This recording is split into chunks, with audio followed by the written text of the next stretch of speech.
Oi, pessoal.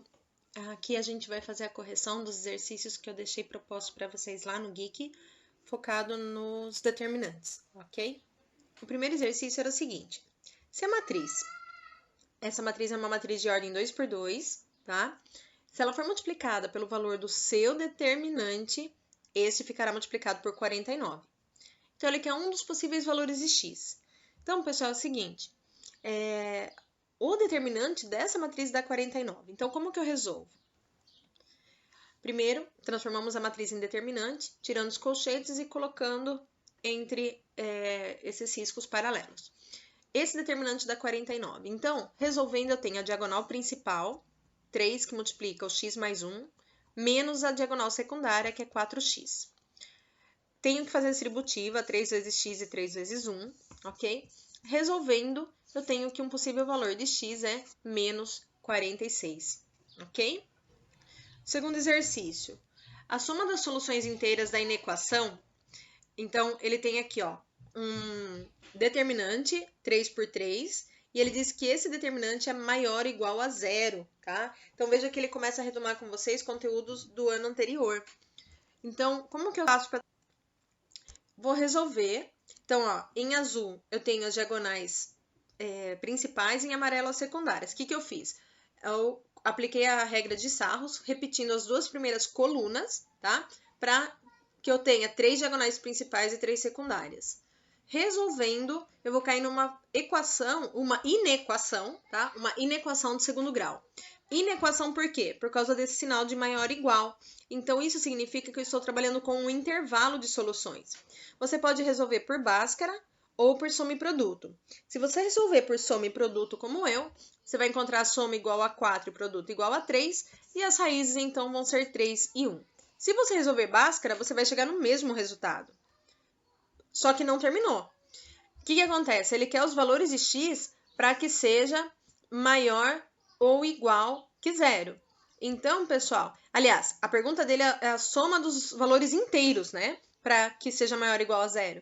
Então, quando eu vou fazer estudo do sinal, ela vai ser maior ou igual que zero nessa parte de cima do meu gráfico, que vai de 1 a 3. Então, como ele quer maior ou igual a zero, eu tenho como solução o valor 1, 2 e 3, que somando, então, eu tenho um total de 6, ok? Então, ó, não é só resolver as raízes da inequação. Eu preciso fazer um esboço do meu gráfico e, a partir desse esboço, fazer estudo do sinal e verificar em que parte eu tenho os valores maior ou igual a zero, que é, então, entre o intervalo de 1 a 3, tá? Como ela é decrescente por causa do menos 2, que multiplica o x², tá? Sempre que eu tenho um negativo na frente do x², ela é decrescente, parábola fica voltada para baixo, e então a gente tem como solução, tá? Que seria o intervalo de 1 até 3, em que ela é maior ou igual a zero, mas ele quer, no exercício, quais a somatória desses valores inteiros, tá? Então, a somatória dos valores inteiros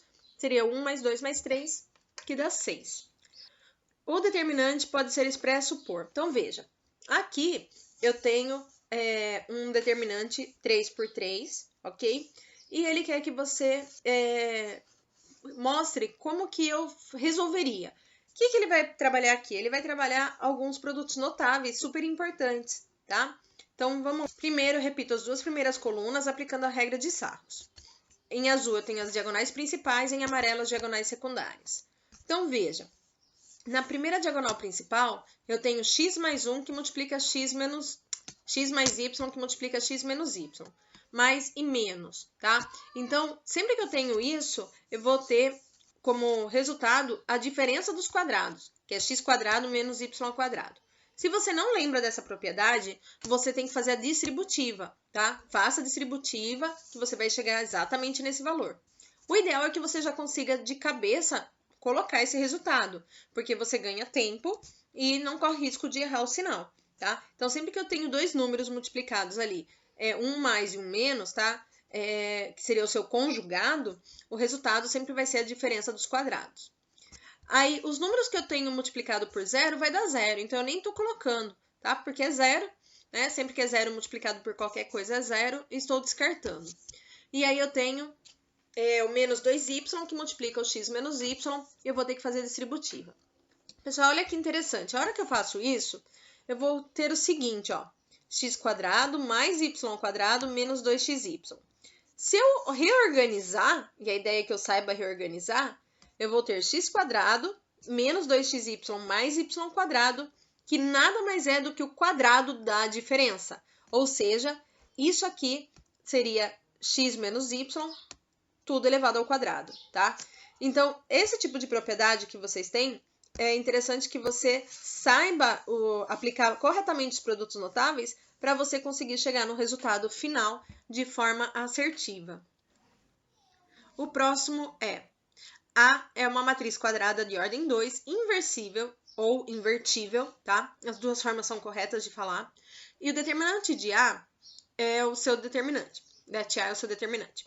Se det de 2A é igual a det de A ao quadrado, então qual que é o valor do determinante de A? Ah, esse exercício estava bem difícil?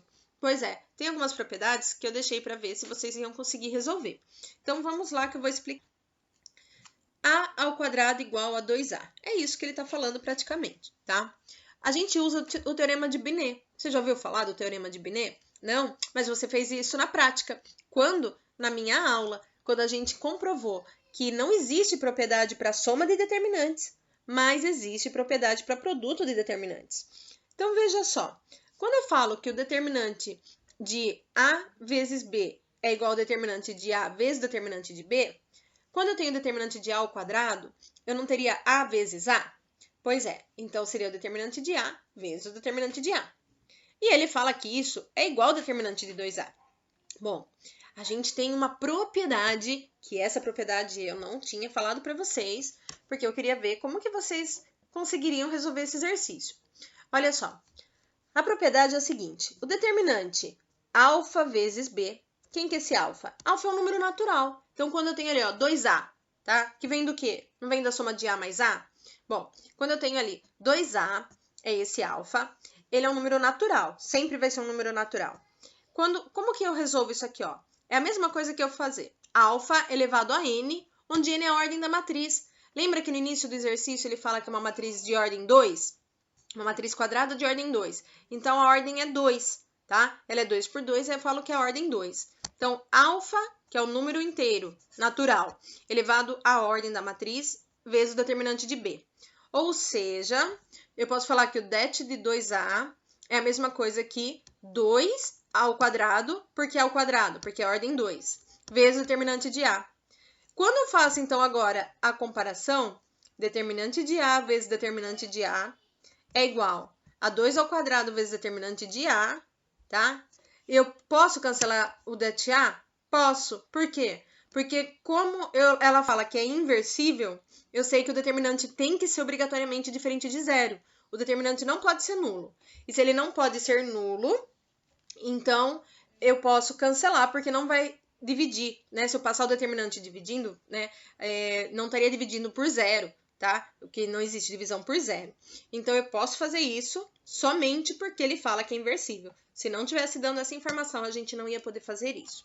Então, o determinante de A vale 4. E aí, quem acertou sem chutar? Quero saber.